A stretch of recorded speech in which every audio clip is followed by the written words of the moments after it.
जय हिंद साथियों, स्वागत है आप सभी का अपने यूट्यूब चैनल भोजपुरी न्यूज़ 26 में। हार्दिक पांड्या ने पाकिस्तान को दिया मुंहतोड़ जवाब। वर्ल्ड कप में मिली हार का बदला ले लिया भारत एशिया कप में। तो जी हाँ साथियों, जानेंगे इस खास रिपोर्ट में भारत ने पाकिस्तान को कैसे हराया।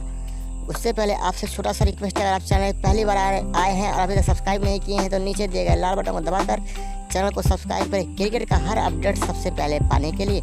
तो देर न करते हुए साथियों, हम वीडियो को शुरू करते हैं। वीडियो में बने रहिए, वीडियो को स्किप मत कीजिएगा। जय हिंद। आइए हम जानते हैं भारत ने पाकिस्तान को कैसे हराया, और वीडियो को स्किप मत कीजिएगा। आपसे एक छोटा सा रिक्वेस्ट है, वीडियो को शुरू करते हैं। वीडियो में बने रहिए। हार्दिक पांड्या के ऑलराउंडर प्रदर्शन से भारत ने पाकिस्तान को 5 विकेट से हरा दिया। हार्दिक पांड्या ने 3 विकेट लिए और 35 रन की बेहतरीन पारी खेली, जिनके पारी के बाद भारत ने पाकिस्तान को 5 विकेट से हराया। वहीं साथ ही विराट कोहली भारतीय पूर्व कप्तान विराट कोहली ने भी 34 रन की बेहतरीन पारी खेली। वहीं रविंद्र जडेजा ने भी एक अच्छी पारी खेली, जिसमें 4 चौका और 2 छक्का शामिल था।